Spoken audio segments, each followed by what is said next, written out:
Good morning students. तो पिछले video में हमने पार्ट 6 पढ़ा था, ठीक है। पार्ट 6 हमने पढ़ा था कहानी, ठीक है ना, वानर और खगार्य, है ना, उपदेशो ही मूर्खाणा। अब हम कुछ नीति श्लोका की भी बात करते हैं कि नीति के श्लोक क्या है, यानी नीति वाले श्लोक हमें क्या कहते हैं, क्या बताते हैं। तो आज हम पार्ट 7 नीति श्लोका पढ़ेंगे, ठीक है। सबसे पहले हम श्लोक का सस्वर वाचन करेंगे, दोबारा एक बार पुनः वाचन करेंगे, उसके बाद हम एक एक श्लोक का पद परिचय करते हुए, उसके टुकड़े करते हुए हम उनका अर्थ करेंगे, ठीक है। सबसे पहले आइए हम श्लोक नंबर फर्स्ट, श्लोक नंबर 2, श्लोक नंबर 3, श्लोक नंबर 4 एंड श्लोक नंबर 5, ठीक है। श्लोक नंबर 1, सुखमापतितं सेव्यं दुःखमापतितं तथा चक्रवत् परिवर्तन्ते दुःखानि च सुखानि च। राजा कुलवधूर्विप्रा मन्त्रिणश्च पयोधरा स्थानभ्रष्टाः न शोभन्ते दन्ताः केशाः नखाः नराः। नंबर 3, शास्त्राण्यधीत्यापि भवन्ति मूर्खाः यस्तु क्रियमाण पुरुषः स विद्वान् सौचिन्तितं चोषधमातुराणां न नाममात्रेण करोत्यरोगम्।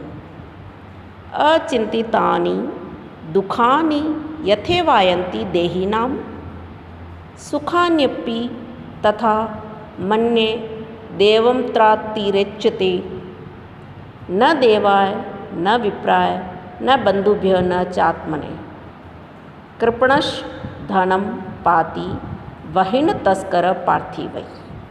एक बार पुनः अपन वाचन करेंगे। सुखमापतितं सेव्यं दुःखमापतितं तथा चक्रवत् परिवर्तन्ते दुःखानि च सुखानि च। राजा कुलवधूर्विप्रा मन्त्रिणश्च पयोधरा स्थानभ्रष्टा न शोभन्ते दन्तः केशाः नखाः नराः। शास्त्राण्यधीत्यापि भवन्ति मूर्खाः यस्तु क्रियमाण पुरुषः स विद्वान् सुचिन्तितं चोषधमातुराणां न नाममात्रेण करोत्यरोगम्। अचिन्तितानि दुःखानि यथेवायन्ति देहिनां सुखान्यपि तथा मन्ये देवमत्रातिरिच्यते न देवाय न विप्राय न बन्धुभ्यो न चात्मने कृपणस्य धनं पाति वहिन तस्कर पार्थिवै। ठीक है। अब हम करेंगे इसका एक एक श्लोक का पद परिचय, ठीक है।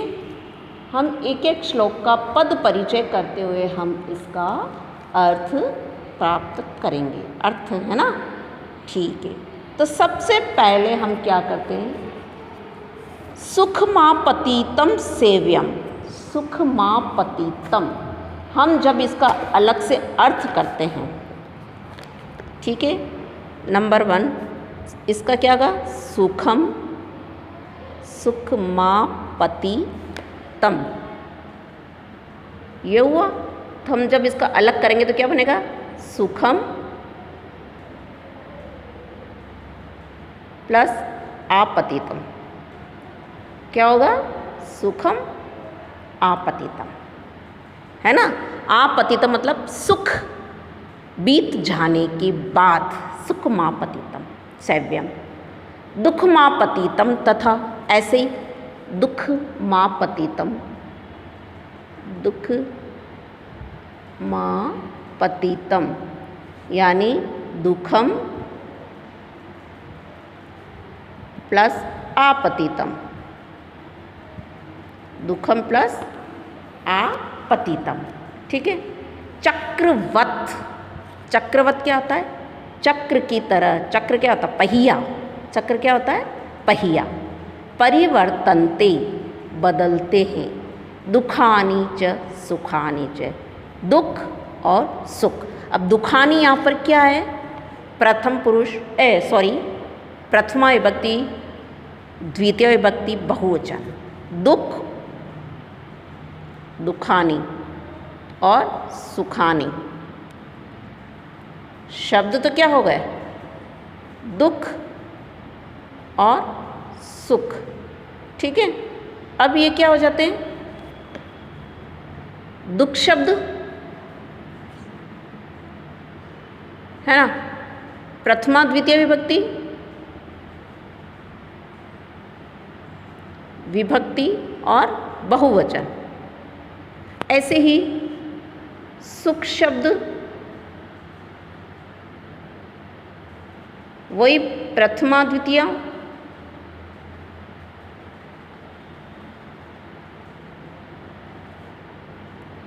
और बहुवचन, ओके। तो दुख, जीवन में एक ही दुख थोड़ी आता है, और ना ही जीवन में एक सुख आता है। तो जीवन में दुख और सुख तो बहुत सारे होते हैं। तो इसका जब हम अर्थ करते हैं, दुख मापति, सबसे पहले तो इनका शब्दार्थ यदि हम देखते हैं तो क्या होता है? सुखम मतलब सुख, है ना, सुखम मतलब तो सुख, और दुखम मतलब दुख,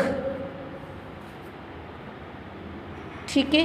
अब हम इसका अर्थ करेंगे तो सबसे पहले हम प्रसंग सहित अर्थ करते हैं, सरल अर्थ नहीं।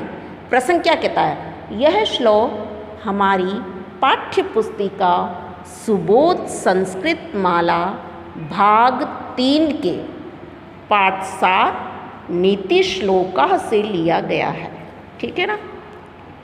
कि आपको कई बार होता है ना, अब कौन से चैप्टर से हमें क्या पता, तो हम क्या करते हैं? पाठ का नाम भी लिखते हैं, ठीक है ना। अच्छा, कौन सी बुक से लेते हैं ये भी लिखना पड़ता है हमको। अच्छा, कौन सी हिंदी से लिया है या संस्कृत से लिया ये भी लिखना पड़ता है। इस श्लोक में अब इसका मेन प्रसंग क्या होता है?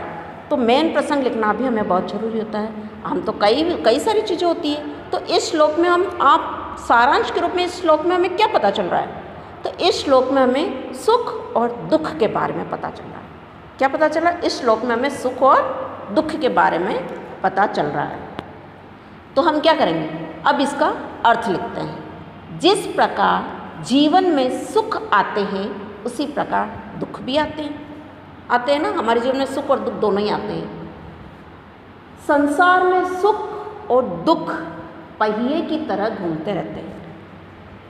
यानी कि सुख आता है, सुख के बीतने के बाद दुख आता है, दुख के बीतने के बाद सुख आता है, फिर दुख आता है, फिर सुख आता है, फिर दुख आता है, फिर सुख आता है। यानी पहिया घूमता है तब क्या आता है? पहिया ऊपर भी आता है, नीचे भी जाता है, ऊपर भी आता है, नीचे भी जाता है। उसी तरह से हमारे जीवन में सुख और दुख पहिए की तरह घूमते रहते हैं, है ना। यही और दुख उसी प्रकार से जैसे कि अर्थात सुख के बाद दुख, दुख के बाद सुख आते हैं। इसलिए जीवन में आए हुए दुख और सुख को हमें समान रूप से स्वीकार करना चाहिए। हमें दुख आने पर निराश नहीं होना चाहिए और ना ही सुख आने पर हमें अति प्रसन्न होना चाहिए, है ना। उसको समान दृष्टि से, समान भाव से सहना चाहिए, तभी हमारा जीवन सार्थक है।